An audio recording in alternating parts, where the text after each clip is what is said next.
The reason why singing and playing an instrument at the same time is so difficult is because you have two different rhythms going on at once.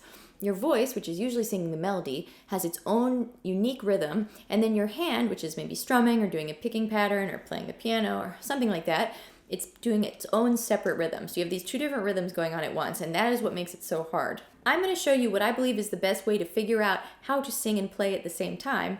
And I'm going to give you a few tips on how to sort of free your voice rhythmically from your strumming hand or your picking hand or whatever your hands are doing. For instance, if I were singing in the Rain like this, I'm singing in the rain, just singing in the rain. It sounds very mechanical, right? It doesn't have much freedom of expression to it because I'm trying really hard to do them at the same time, and the rhythms are getting too locked in. When I want the melody, my voice, to be on its own free rhythm and having fun. So like, I'm singing in the rain, just singing in the rain. What a glorious feeling, I'm happy again. Just like that. So let me break down the steps for you. Let's get started. So the first thing I will say is if you are reading on some type of lyric chart that has just the lyrics of the song with a chord name written above it, but no indication of how many beats each chord gets, that is really not ideal. I would much rather you be following along with some sheet music or a chord chart that actually has the measures of time written out so that we know exactly how many beats each chord gets, right? Because the rhythm is really what this is all about. So we really need to know exactly how many beats each chord gets, okay? So for this song, Singing in the Rain, I have a printable PDF chord chart that has all the chords written out with their exact beats. And with this song, it's nice and easy because each chord just gets 4 beats each, okay? So it's nice and simple. And if you want to download this chord chart to follow along or print out, you can download it in a link in the description below, okay? But you can still follow along and learn these exercises without having that PDF too. But it's there if you want it. So let's say I want to play Singing in the Rain with the island strum, which is just down, down, up, down, up, down, down, up, down, up, just like that, okay? Now, the most important part of all of this is that you need to practice it with a metronome, okay? And there are a bunch of metronome apps that you can download for free on your phone. I know if you just type in the word metronome into Google, Google has its own little metronome that just pops up in the search results. So it's quite easy to get your hands on a metronome, so you don't have any excuses. So the first thing I'm going to do is I'm going to open up that metronome app. And I have mine set to 115 BPM. You can pick any tempo that you think is good for you. You can do it slower, faster, whatever you want. And I would recommend doing it slowly at first. So once I've chosen the tempo that's right for me, I'm going to open up my voice memo app. And I have an iPhone, but if you don't have an iPhone, if you have Android or just another kind of phone, I'm sure there's probably some sort of voice recorder app. And if there isn't one already on your phone, I'm sure you can download one. I'm sure there are a bunch of different voice recorder apps, which is something that can just record the audio. That's great for any musician to have because, if you come up with a little idea that you've written, it's great just to be able to quickly record it. So I think every musician should have some type of voice recorder app on their phone. So I'm just going to press record, and then I'm going to turn on my metronome, okay? And then what I'm going to do is I'm just going to record myself just playing the chords to the song and not singing. Okay, ready? So let's do it now. And it's good to do a count in for yourself so you know when to come in singing. 1, 2, 3, 4.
metronome, and I'm going to stop recording.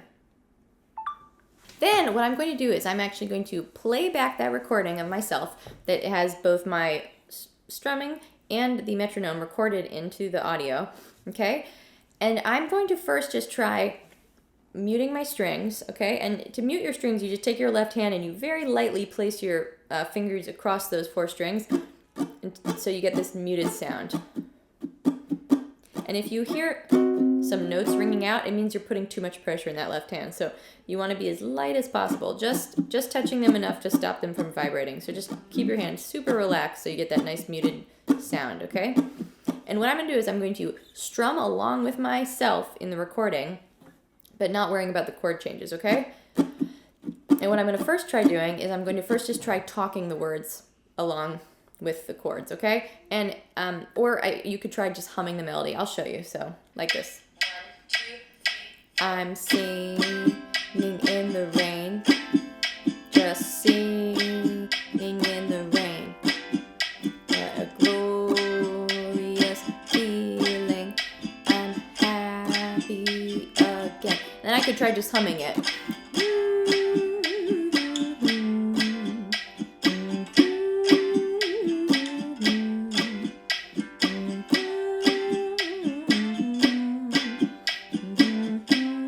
And if you can do that easily, then you could try singing it. Let the stormy clouds chase everyone from the place. Come on with the rain, I've a smile on my face.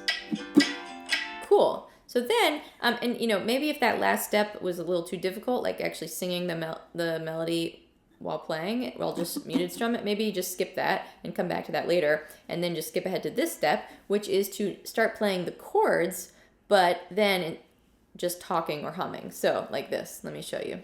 So now I'm not just going to be muted strumming, I'm going to actually be strumming the chords along with myself in the recording.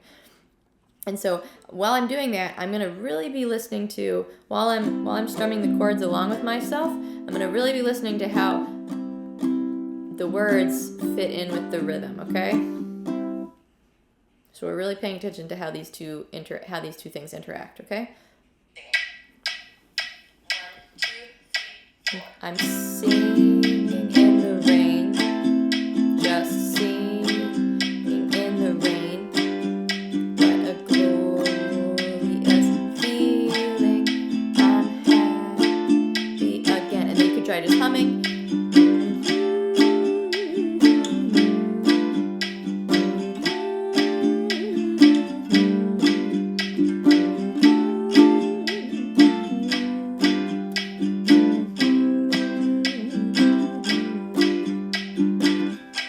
Also, just so you know, all these different things I'm showing you, whether it's muted strum with singing the melody or playing the chords along with yourself while humming, whatever, you could do these in any order you want. So once you sort of can do all of those, then you can try actually just strumming the chords along with yourself in the recording while singing the song. And the reason why it's good to play it along with yourself is because for some reason, when you're playing it along with yourself and the metronome that's been recorded into that recording, it just makes it so much easier to play along. There's something about, it's like having that support system of hearing this other person, which in this case is yourself, holding down the groove really, really strong and clear. That just makes it easier for your strumming hand to hold it down as well while you're singing, okay? So it's like having this sort of support system in place. So I'm going to now try playing along with myself, strumming along with the recording and singing it. 1, 2, I'm singing in the rain, just singing in the rain, what a glorious feeling, I'm happy again, I'm laughing in clouds, so dark above, the sun's in my heart. And I'm ready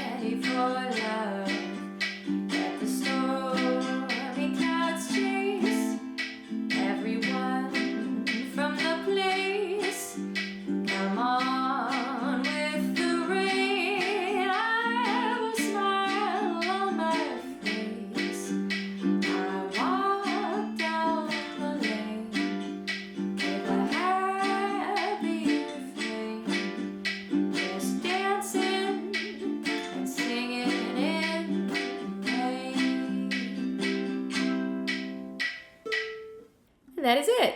Now, I promise you, I think this is the absolute best way to figure out how to sing and play at the same time. This is the way I do it, and this is the only way I've ever found that works for me. So if you break it down using these steps, record yourself with a metronome going on in the room so that the audio captures the metronome as well in the room. So don't put the metronome in your headphones when you're recording yourself. Have the metronome be playing out in the room somewhere with some speaker, whether it's your phone speaker, the computer speaker, anything. While listening to the metronome, record yourself playing it, then try playing and singing along with yourself. That is the best way to do it, I promise. Now, when it comes to being able to really free your voice rhythmically, so you're not singing in this sort of rhythmically mechanical way along with your hands, there are a few different things that can help. So for one, you want to be super, super confident with your strumming hand, okay? Or whatever instrument you're playing.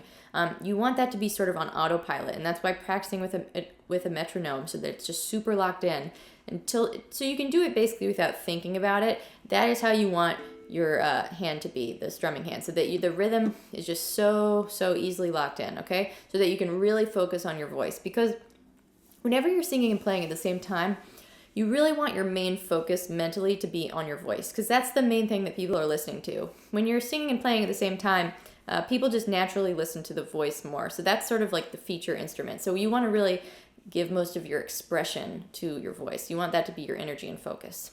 And you want the melody, which is your voice, to be the one that has the sort of, that's having fun and is free and is doing sort of interesting things rhythmically, and maybe you're changing the rhythm a little bit each time, and it's very expressive and free. Whereas you want the strumming hand to be extremely locked in. I mean, whether you're playing piano or guitar, ukulele, this is a rhythm section instrument. You want to just be playing a very clear and strong groove. You don't want to have a ton of rhythmic flexibility there. You want that to be really locked in and your voice to be the thing that's really free. So the first thing you can do is you could just take one line of the song, let's say the first line of the song, and you could just try doing it in a few different ways rhythmically. And even if it might feel weird to do it, like maybe some of the rhythms will be a little odd, just push yourself to change up the rhythm of the melody just a little bit, just to force yourself to sort of break the habit. So for instance, let's just try it out. So I'm just going to try to do it a couple different ways, okay? So 1, 2. I'm singing in the rain, just singing in the rain. So that's the first way. Then I could do it. I'm singing in the rain, just singing in the rain. So that was a little weird. I pushed that second one a little too late, but it's fine. I'm just stretching it to sort of force myself to find that flexibility. And let me just try another way too. I'm singing in the rain, just singing in the rain. What a glow. So, just sort of pushing the rhythm around and just sort of placing the words in slightly different places than you would normally place them rhythmically. So just taking one phrase, just trying to, and do it phrase by phrase, and just force yourself to just mess around with it. So that's one thing you can do. Now, the next thing I'm going to say is that I personally think you can find vocal freedom particularly on elongated phrases, or like elongated notes or words, okay? So what I mean by that is, like, if I'm singing a bunch of words, like I'm singing in the rain, it's sort of like short little syllables and notes, and it's a little hard to break out of a rhythm when I'm doing that. However, when I have a long stretched out word or note that I'm holding out for a long time, it almost sort of rises above the rhythm temporarily. And while that's going on, it's sort of like a moment where I've suddenly broken free of the rhythm of my strumming hand. So let me show you what I mean. Like, so if I'm going, I'm singing, and when I was holding that note out just now, I'm singing, for that moment in time, suddenly my voice is not going,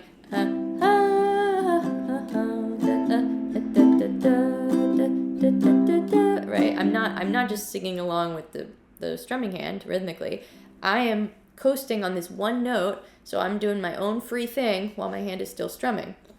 So elongated sort of words or notes that you're holding out for a long time are really good moments to feel that separation of the rhythm and to feel that freedom.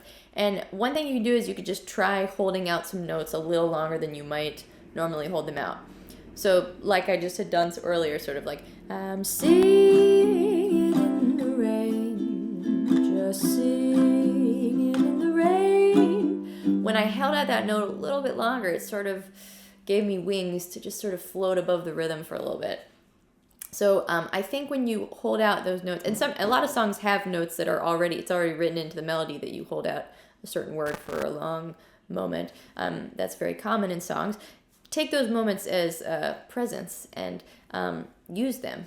Really feel the rhythmic separation in that moment, right? And you can, if the song doesn't have those moments, you could just try to add them in, okay? And the last thing I'll say is that take that recording you made where you were just strumming and you weren't singing, and just try singing along with that recording and really focus on trying to come up with sort of interesting and different rhythmic things to do with your voice, okay? Because you don't have to actually be playing it. It's a good opportunity to do that. So let's... I'm singing in the rain, just singing in the rain. What a glorious feeling. I'm happy again. I'm laughing at clouds so dark up above. The sun's in my heart, and I'm ready for love. You know, just whatever. Just have fun with it, and just like force yourself to do some different things. I mean, some of those choices were stupid, and you might not want to actually do them. But it's just to sort of stretch and just to hear, oh, okay, look, these other rhythms kind of work over this strumming pattern that I'm doing. You can really sort of hear how the two rhythms are working together. Cool. So hopefully you found this video helpful. If you did, please don't forget to give it a thumbs up, leave a comment to say hey, and share it with a friend or someone you think might enjoy it. And if you're new to my channel, hello and welcome. I post one video a week, and if you're not currently a subscriber, I would love to have you on board. Thank you guys again so much for watching. Again, if you want a printable PDF chord chart of Singing in the Rain to try these exercises with, there is a link to download that chart in the description below. That is all for today. Thank you guys so much. If you have any other questions, feel free to leave them in the comments. Oh yeah, and by the way, these exercises really work with any sort of picking pattern as well, or just any instrument. As long as it's not an instrument that you have to use your mouth for, you can sing and play at the same time. Cool? Thank you guys again so much for watching. I hope you have a wonderful rest of your day or night, and I will see you next week.